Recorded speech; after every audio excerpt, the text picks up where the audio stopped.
नमस्कार। शांति साहित्य संसार के YouTube चैनल पर आप सबका मैं स्वागत करता हूं, अभिनंदन करता हूं। हम लगातार हिंदी वर्णमाला पर विचार कर रहे हैं। सर्वप्रथम मैंने आपको हिंदी वर्णमाला यानी भाषा से अपने प्रारंभ किया था। भाषा किसे कहते हैं और भाषा के 3 प्रमुख तत्व मैंने बताए थे। पहला बताया वर्ण, शब्द और वाक्य। फिर अपने वर्ण की यात्रा प्रारंभ की थी और वो यात्रा अब अपने अंतिम चरण की ओर है, जिसमें अपने विचार करेंगे यानी संधि। तो कल अपने विषय जो पढ़ा था वो था उच्चारण प्रयत्न के आधार पर वर्णमाला।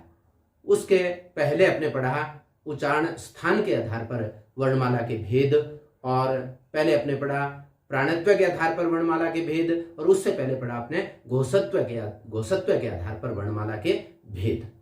ये चीजें जैसे जैसे अपने सीखते जाएंगे हिंदी हमारे लिए बिल्कुल सरल होती जाएगी और हम परीक्षा में उच्च अंक प्राप्त करके अच्छी रैंक के साथ परीक्षा में पास होंगे, ऐसा मेरा विश्वास है। लगातार आप मेरे साथ बने रहिए ताकि हम हिंदी और अधिक बढ़िया कर सकें।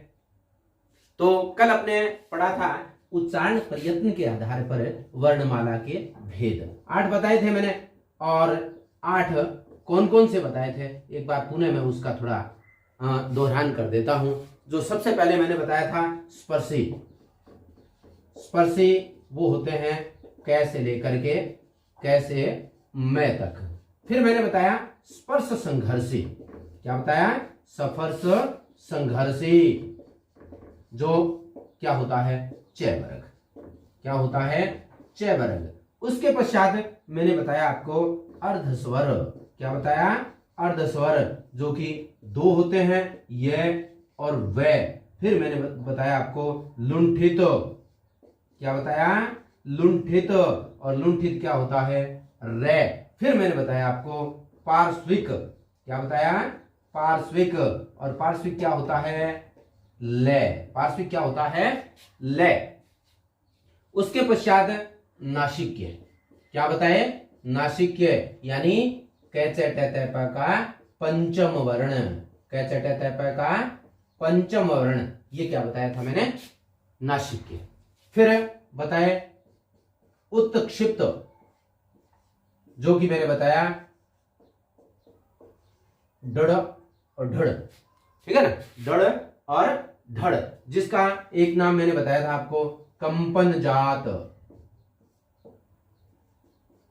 और दूसरा द्विस्पष्ट। द्विस्पष्ट यानी जब इसका अपने उच्चारण करते हैं तो जीभ 2 जगह जाकर के टकराती है, इसलिए अपने इसे क्या कहते हैं? उत्क्षिप्त। क्या कहते हैं? उत्क्षिप्त। ये कंपन की जगह है ताड़न जात। क्या है? ताड़न जात। और उसके पश्चात मैंने बताया 8वां जो है वो है ऊष्म। जब अपने यानी इन वर्णों का उच्चारण करते हैं तो हवा गर्म होकर के निकलती है। तो ये मैंने कल आपको बताया था उच्चारण प्रयत्न के आधार पर वर्णमाला के भेद।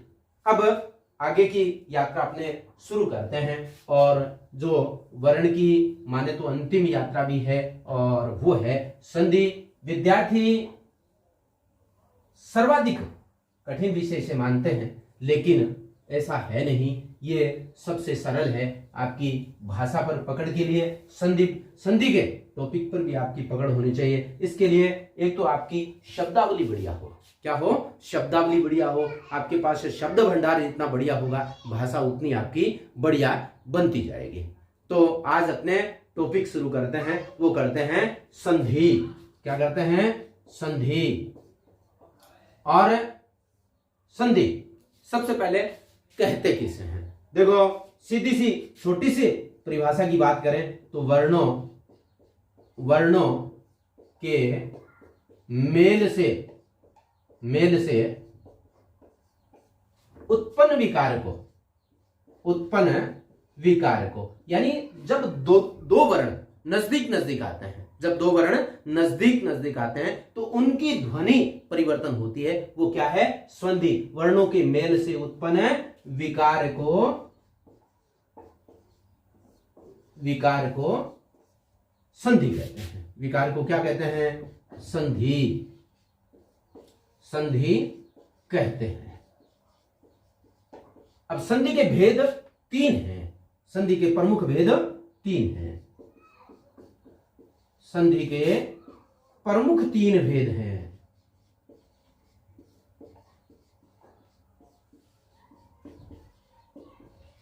प्रमुख 3 भेद हैं। कौन कौन से? सबसे पहले स्वर संधि, सबसे पहले स्वर संधि, और फिर इसके पश्चात दूसरी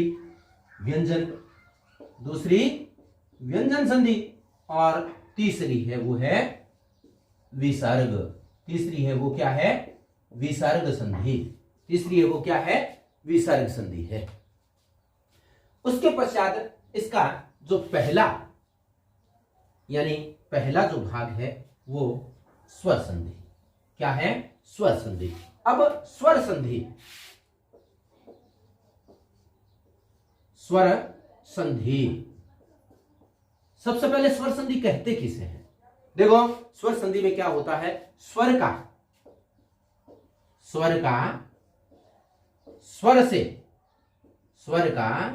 स्वर से मेल उत्पन्न होने पर जो ध्वनि परिवर्तन होता है,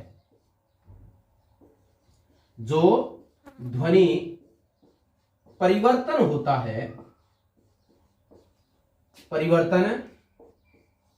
होता है उसे स्वर संधि कहते हैं। उसे स्वर संधि कहते हैं।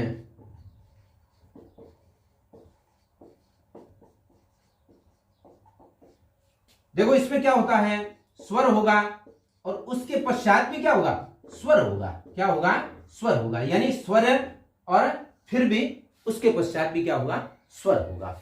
यानी जब स्वर और 2 स्वर पास पास आएंगे तो उनमें ध्वनि में विकार होगा, उसे अपने कहेंगे स्वर संधि। और स्वर संधि के भेद है ना, वो कितने हैं? 5। कितने हैं? 5। स्वर संधि के भेद 5 कौन कौन से? सबसे पहले दीर्घ, सबसे पहले दीर्घ संधि, ठीक है ना। और दूसरा गुण, तीसरा वृद्धि, चौथा यण, पांचवा अयादि।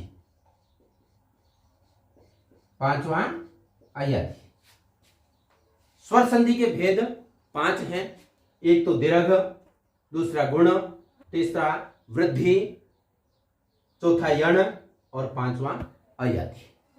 तो आज अपने स्वर संधि करने से पहले अपने स्वर मैंने करवाए थे आप लोगों को, फिर भी थोड़ा अपने जैसे दीर्घ संधि में ना, सबसे पहले अपने बात करें दीर्घ संधि की बात करें तो इसमें क्या है? सिर्फ दीर्घ स्वर आते हैं। क्या आते हैं? दीर्घ स्वर, यानी दीर्घ स्वर बनते हैं। दीर्घ स्वर क्या बनते हैं और कौन कौन से बनते हैं? देखो, दीर्घ स्वर मैंने आपको बताए थे आ, ई और उ, ये 3 है ना दीर्घ स्वर हैं। अब इनकी मात्रा कैसे लगती है? आ की मात्रा ये है, ई की मात्रा ये है और उ की मात्रा ये है। अब जब शब्द आएगा, अपने पास शब्द आएगा तो वहां शब्द मिलेगा, या तो आ की मात्रा वाला मिलेगा, या फिर ई की मात्रा वाला मिलेगा, या फिर उ की मात्रा वाला मिलेगा। और अब ये पहचान है ना संधि, जब अपने संधि युक्त शब्द देखेंगे वहां अपने ये वर्ण मिलेंगे, यानी आ की मात्रा मिलेगी, या फिर ई की मात्रा मिलेगी, या फिर उ की मात्रा मिलेगी।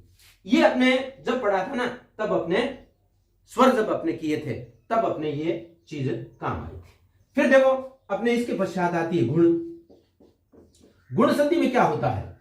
गुण संधि में देखो, गुण संधि में 3 शब्द बनते हैं, 3 वर्ण बनते हैं। एक तो बनता है ए, और जिसकी मात्रा क्या होती है? ये। और एक बनता है ओ की मात्रा क्या होती है ये, और फिर क्या बनता है अर बनता है, एक क्या बनता है अर ज्यादातर इसमें क्या आता है ऊपर वाला। यानी ये जो पहचान है ना, एक ही पहचान, यानी एक मात्रा और ऊपर वाला रे। जब अपने गुण संधि करेंगे तो उसमें एक तो क्या बनेगा ए बनेगा, एक ओ बनेगा और एक क्या बनेगा अर बनेगा। क्या बनेगा अर बनेगा। यानी रे है वो आधा बनेगा और आधा बनेगा, इसका मतलब वो क्या चला जाएगा ऊपर चला जाएगा। इसके भी अपने बात करेंगे, रे की भी अपने बात करेंगे कि रे कैसे बनता है। फिर देखो वृद्धि संधि बिल्कुल सरल, सब संधियों में सबसे सरल वृद्धि में क्या होता है, देखो एक तो होती है ऐ की मात्रा बनती है और एक क्या बनती है औ की मात्रा बनती है।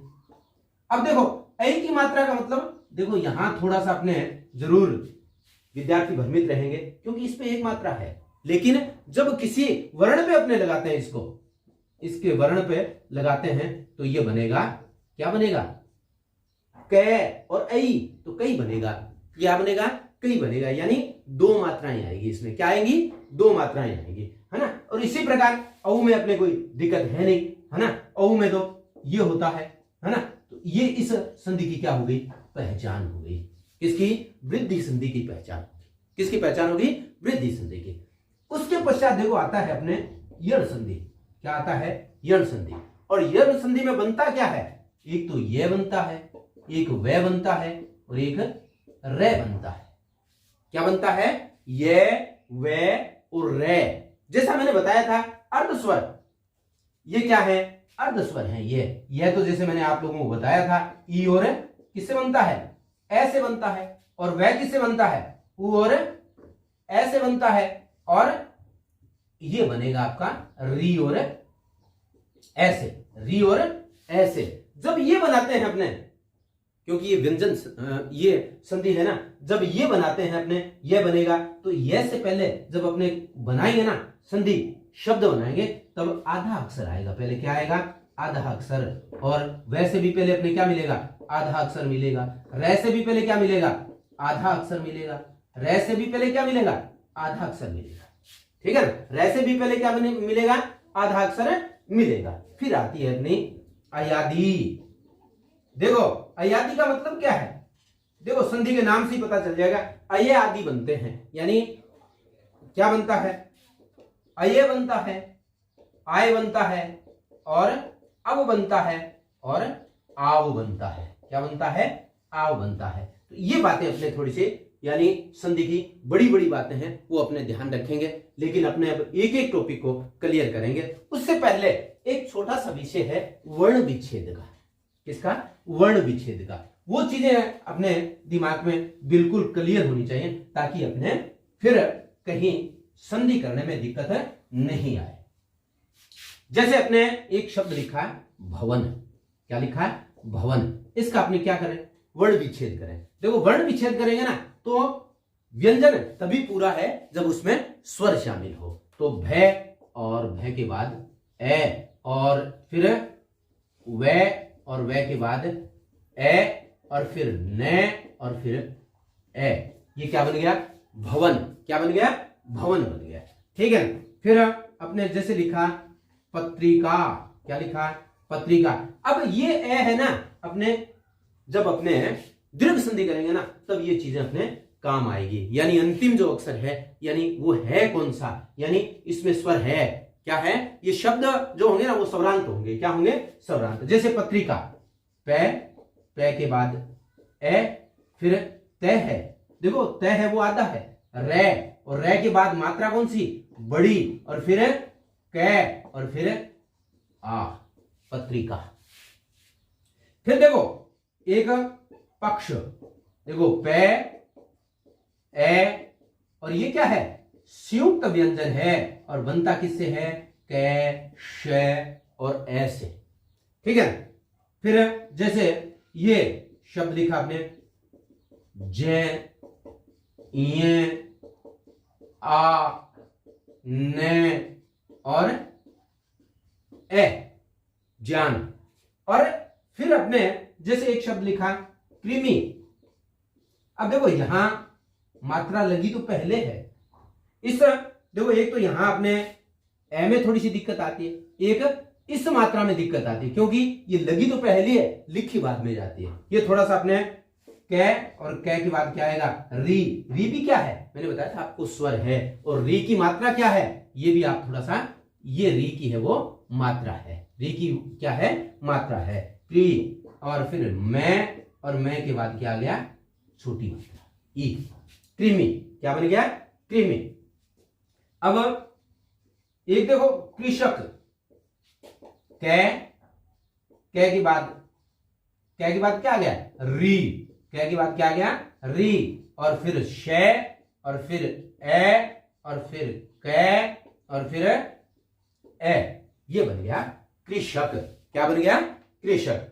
तो वर्ण विच्छेद भी अपने को आना चाहिए। तो दो चार शब्द मैं और बताता हूं, भी अपने वर्ण विच्छेद ठीक तरह से सीख जाएंगे तो फिर अपने कोई दिक्कत नहीं आएगी।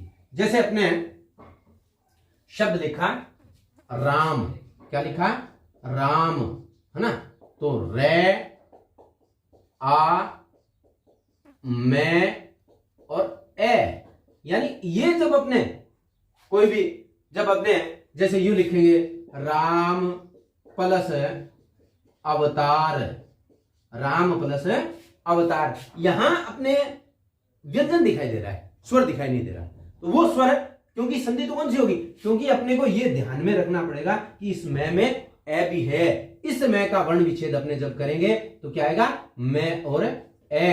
अब जैसे अपने इसको किया रे, आ, मैं और ए, और फिर ये आ गया अवतार शब्द आ गया ये, ठीक है ना।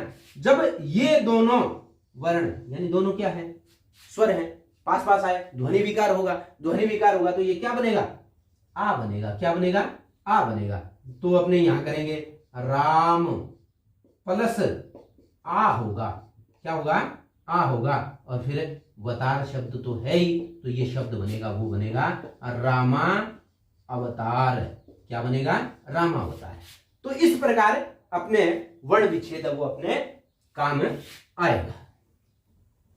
जैसे अपने शब्द, जैसे पितृ शब्द है, पितृ शब्द है, जब आप इसका वर्ण विच्छेद करेंगे तो क्या आएगा पे, पे के बाद क्या ई, फिर तय, और तय के बाद क्या आएगा री आएगा। क्या आएगा री। री भी क्या है एक स्वर है, री भी क्या है ये एक स्वर है ना। जब अपने यण संधि करेंगे तब अपने ये काम आएगा। पितृ प्लस आदेश, पितृ प्लस आदेश, है ना। तो यहां देखो अपने इसको अलग कर लिया, री यहां आ गया, प्लस आ गया, प्लस देश आ गया।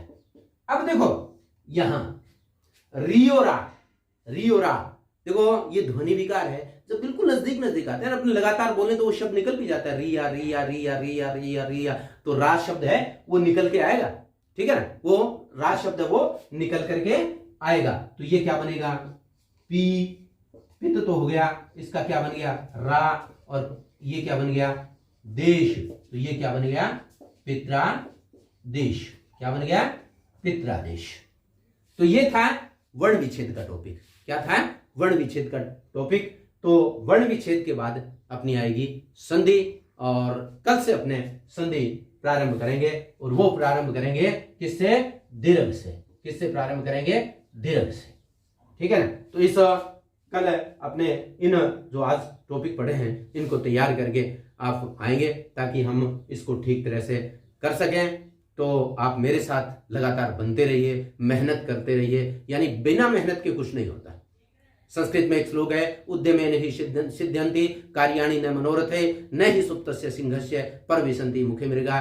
बैठे ठाले बैठे कुछ नहीं मिलता, यानी आपको मेहनत करनी पड़ेगी, और मेहनत करेंगे तो निश्चित रूप से आपको सफलता मिलेगी।